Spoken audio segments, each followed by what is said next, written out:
Hello, everyone watching my video. I hope everybody has a Merry Christmas, and I'd like to thank all the new subscribers and the people that have continued to subscribe to my channel. I'm really shocked that I've been getting so many people watching my channel. I'd like to say I'm no different than anybody else that watches videos on YouTube or the people that participate in chat. Some people have been kind enough to ask me to participate on their channel and to do shows with them. I know it's been a really tough year for everyone, and I foresee next year possibly being tougher than what we've had to deal with this year. Um, I'm really glad the Christmas tree business is over. It just wears a person out dealing with people every day. Most of it's on the weekends. Today I took off. We decided a few years ago we're not going to be open on Christmas Eve. People have a whole month to get a tree. If they didn't get a tree before today, shame on them. Um, One thing I'd like to mention to people about is I've talked about this on other channels, and I've mentioned it a few times recently. If you want to know the history of the world, when I was a child, my father, well, he introduced me to some books. There's an author who was really popular, a man by the name of Immanuel Velikovsky. Immanuel Velikovsky wrote several books that were bestsellers. In 1950, he came out with the book Worlds in Collision. Then it was Earth in Upheaval and Ages of Chaos. Manuel Velikovsky he wasn't even what I would call an astronomer or a scientist. He was educated by Sigmund Freud. He was a psychiatrist and psychoanalyst. Velikovsky had one of his biggest critics was Carl Sagan. As time went by, a lot of the critics of Velikovsky, their theories just didn't hold true. Manuel Velikovsky took a lot of ancient texts, the Bible, writings from China, Korea, Native American Indians, the the Middle America, like the Aztecs, Mayas, the Incas.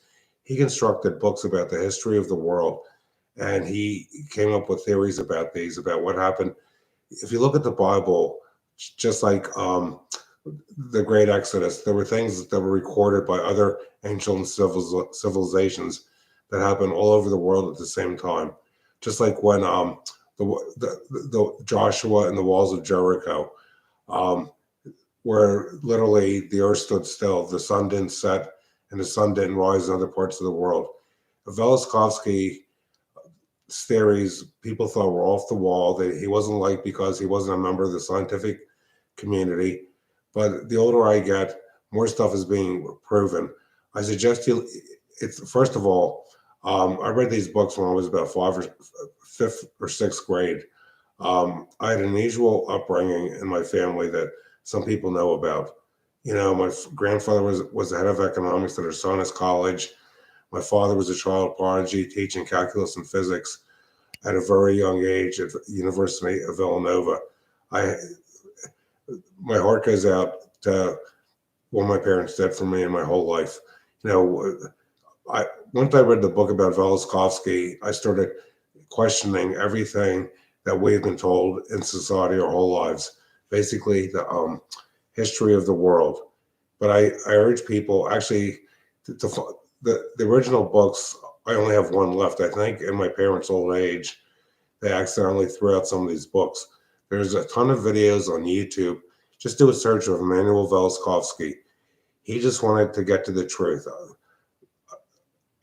Like I said before, most of the people that are watching these shows, like I do, we question everything.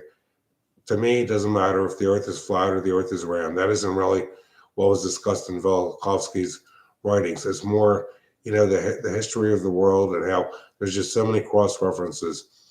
I was thinking of purchasing a new copy of Worlds in Collision, but the book has been out of print. It was really the talk of the town by people in the 1970s. There were scientists that debated Velikovsky. Velikovsky was responsible for starting a university in Israel. Velikovsky was a Russian Jew, very highly educated man. I just hope everybody has a Merry Christmas and a Happy New Year. Like I said earlier, I'm just shocked that so many people started watching my videos. Um, let's see, 13 people have liked this already. And when I come to doing a little thing on my own like this, I prefer not to use chat because it gets kind of distracting. Being on somebody's panel is much easier for me than doing a monologue. But I'd like to thank all the people that have included me in their little group. They know who they are. I look at it like this: the world would be easier for everyone if everybody would follow the golden rule, do unto others as you would have them do unto you. This past year has been an awakening to me. I've grown closer to people that I just knew a little, and from everything that's been going on, I know which people are really my true friends. Actions speak louder than words. Um, I just hope that the people that are having a tough time somehow, things just get better for everyone. Life is cruel, unfortunately. It'll be the 25th year anniversary of my father-in-law's death on New Year's Day. And I remember when I was a kid, my great grandmother died on Christmas Eve. Well, God bless everyone and take care and have a Merry Christmas and Happy New Year. And thanks for watching my video.